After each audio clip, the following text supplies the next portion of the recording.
Pupuke te hihiri, te mahara, te wāna. Hiri ngā nuku, hiri ngā rama. So earth and sun have enormous energy. Somebody mentioned the Big Bang, but the Maori story is it didn't go that way. That was separated by tāne. Tāne mahuta is the atua of forests. And it was he that separated the sun and earth. He tried to push it up by doing this. I could have told him that he couldn't do it because I couldn't do it. So he decided to put his head down there and his feet up and separated the sun. So the Big Bang was actually a big kick in the, that side of the sun. And that separated the sun.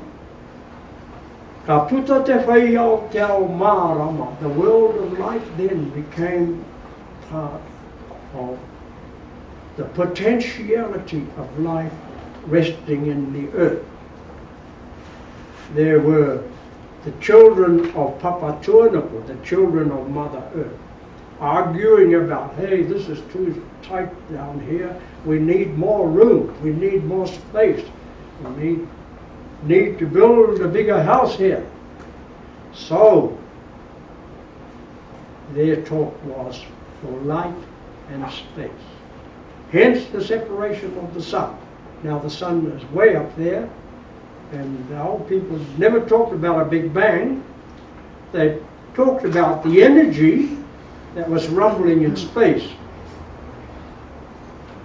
Pupuka te hihiri, pupuka te mahara, pupuka te wānanga, wānanga nui a te kore. They were all talked about. The energy was there, it was happening out there. But for us was space, and therein was the potentiality. At that point, it was te kore. Te kore was inanimate, no life at that time. And that kore, for some, implies nothing. But there's no such thing as nothing. Maoris had the same idea. For Maoris, it was te kore nui, big nothing. Kore roa, long nothing.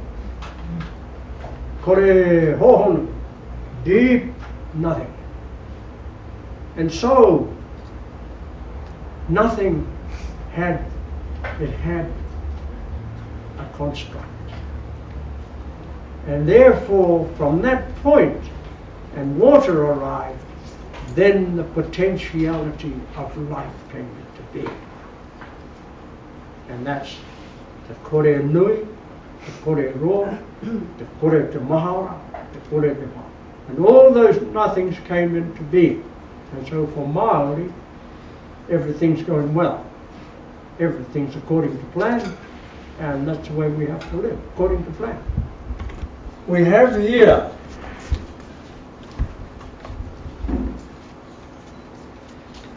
the universe, te tai ao. Te tai ao. Te tai ao. Te tai is that region of the universe. Ao is the world. Tai itself identifies various sectors of the universe. Tai moana, the ocean.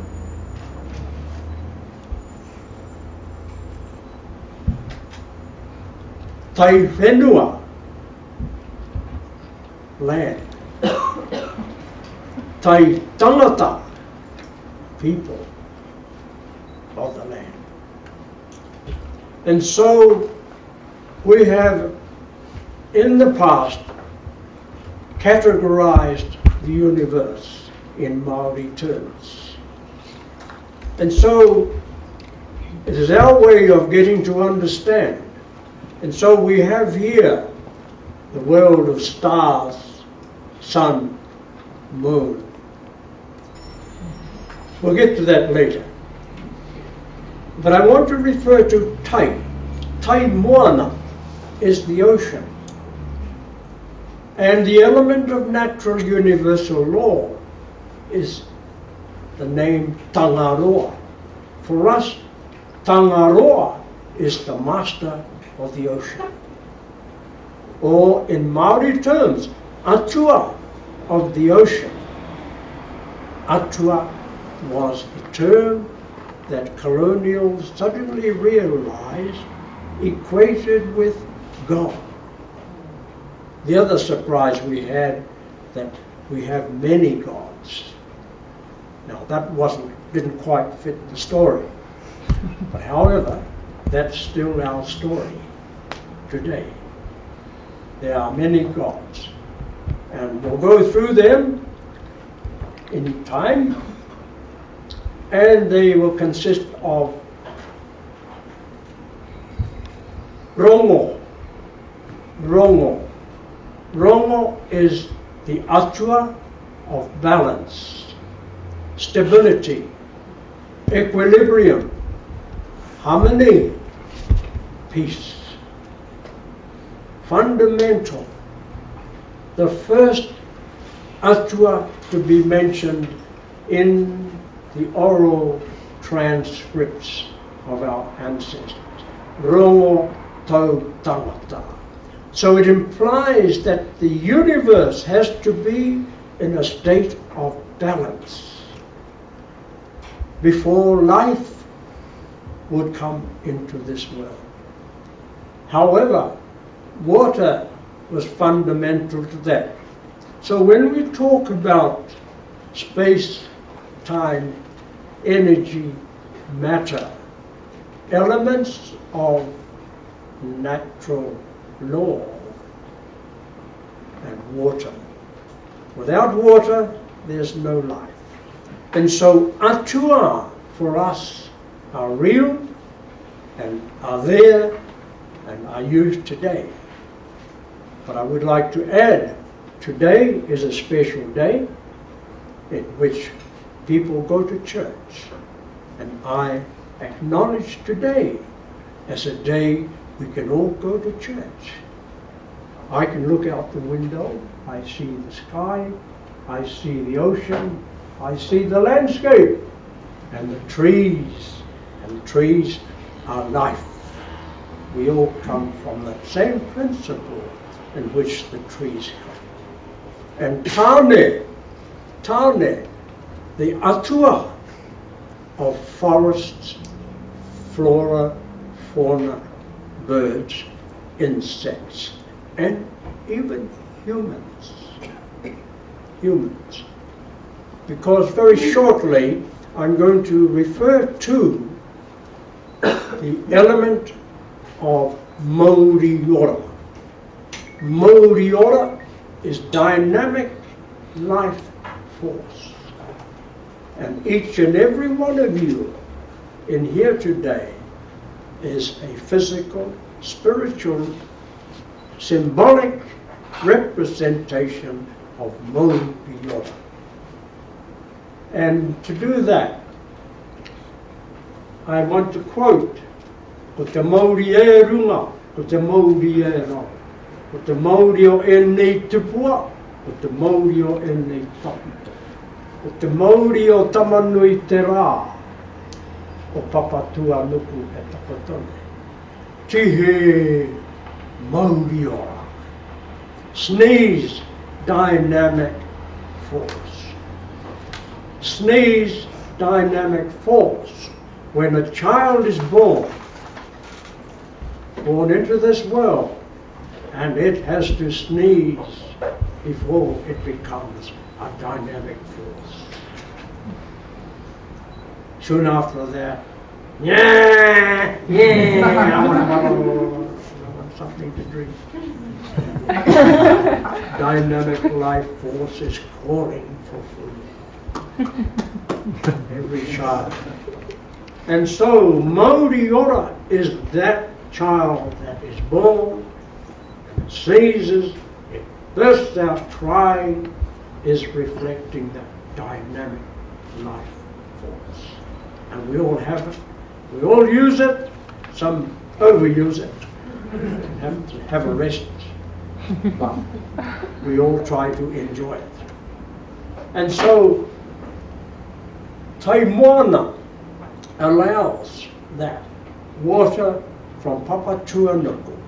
And Papatuanuku is Earth Mother. Papa, it stands on its own axis and it spins around itself each day as it travels around the sun. You didn't know that, did you? Of course you did. Yeah. But for us, every day is a wonderful day because the sun rises and the sun sets. Sun rises, sun sets. So for us, the sun goes around, no, the earth goes around the earth in a clockwise direction. Earth revolves around itself in an anti-clockwise direction. That's the Maori story. Might be the same for you. You can let me know later. If it's not, we can discuss it. And so, Tangaroa of the ocean, water. All water in Papatuanuku, the bowl of water. My name begins with Wai, water. Wai kere, deep, deep, deep down and held in the landscape. I understand there's something like that under this big city. There's a big aquifer down there. Well, aquifer means Waikerepuru. Yeah, our people knew that it was down there.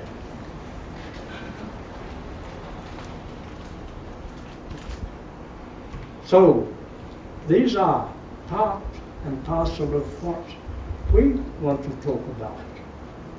And water, it was that brought life. Human life, animal life, plant life, flora and fauna. So all of life is dependent on water.